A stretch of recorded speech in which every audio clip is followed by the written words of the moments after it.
Gracias por continuar con nosotros. Es momento de darle la bienvenida a Juan Calle López. Él es presidente de la Asociación Mexicana de Urbanistas. Juan, ustedes, los especialistas, ¿qué lectura le dan a la falta de información por parte del gobierno federal ante la construcción del Tren Maya? ¿Debemos esperar a ver qué es lo que sucede o podríamos empezar ya a hablar de daños importantes irreversibles al medio ambiente, Juan?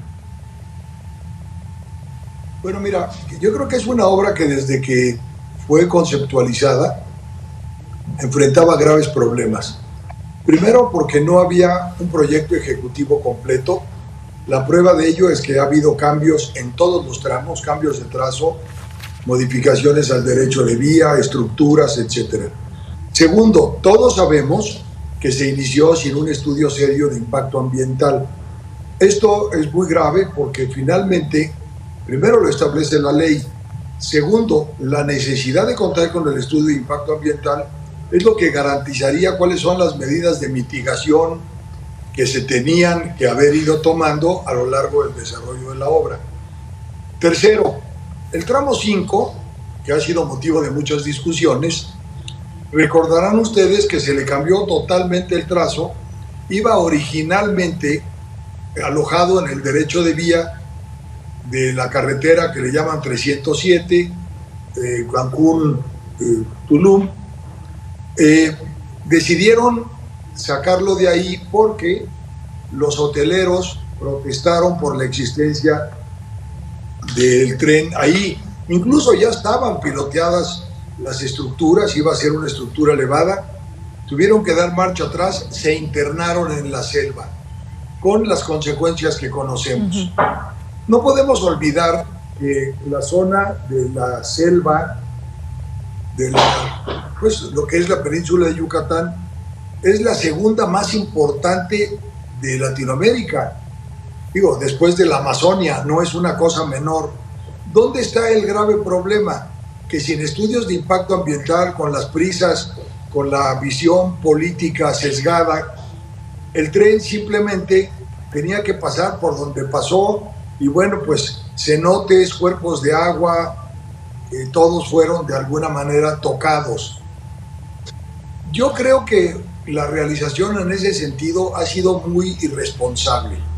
Primero, el presidente había dicho que no iban a tocar árboles.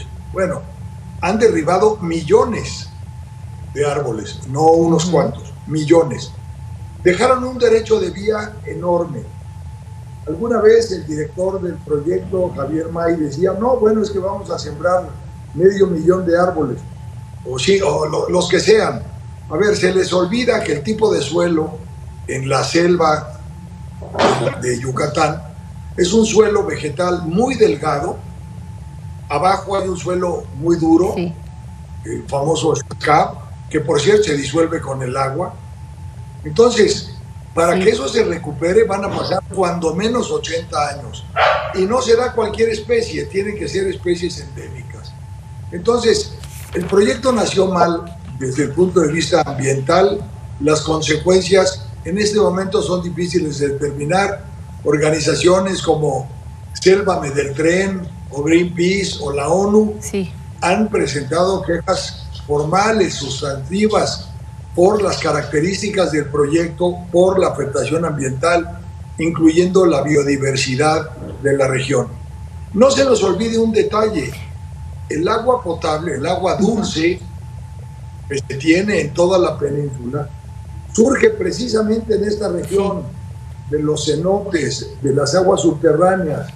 Hincan pilotes metálicos, dicen que los protegieron, dicen ¿quiénes? Los militares. Lo cierto al final es que los pilotes metálicos están sujetos a oxidación y por lo tanto provocan altos niveles de contaminación en el agua.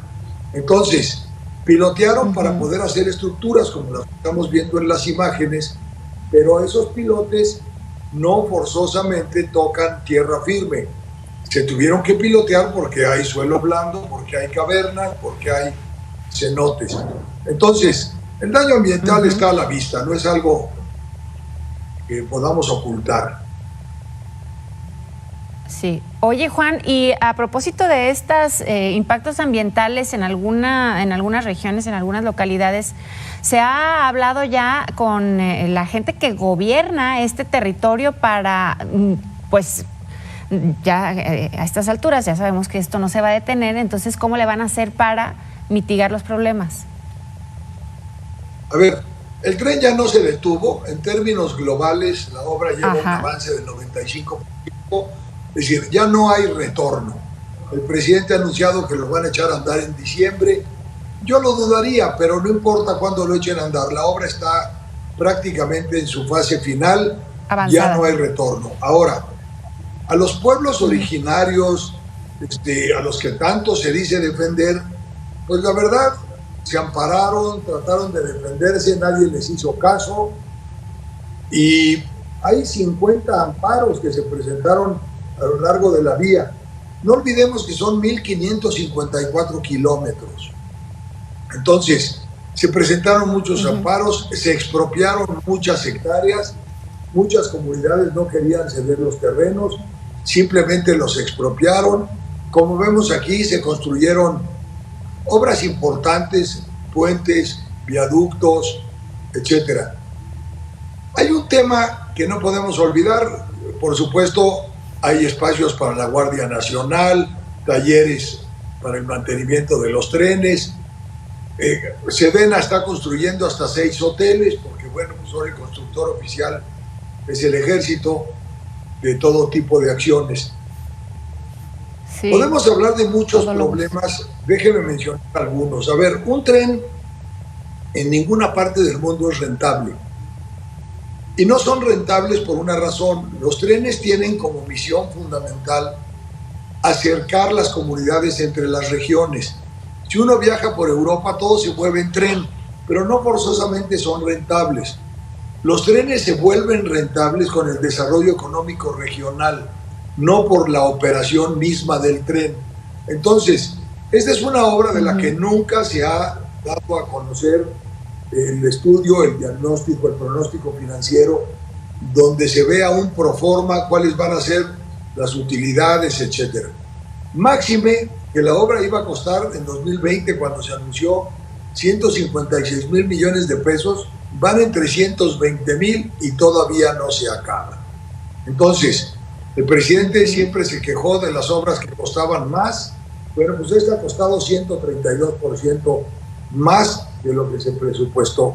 Los cambios de trazo, las obras de infraestructura que se tuvieron que construir, obviamente no estaban previstas porque el trazo se fue modificando en el camino. Entonces, ¿cuál es el análisis financiero del proyecto? Nadie lo sabe. Y el gran riesgo es que termine como el AIFA, que lo tenga que mantener todo el país a través de nuestros impuestos, cuando una obra de esta naturaleza debiera de ser rentable por sí misma, o bien generar beneficios regionales de tal magnitud que sirvan para mitigar las inversiones iniciales.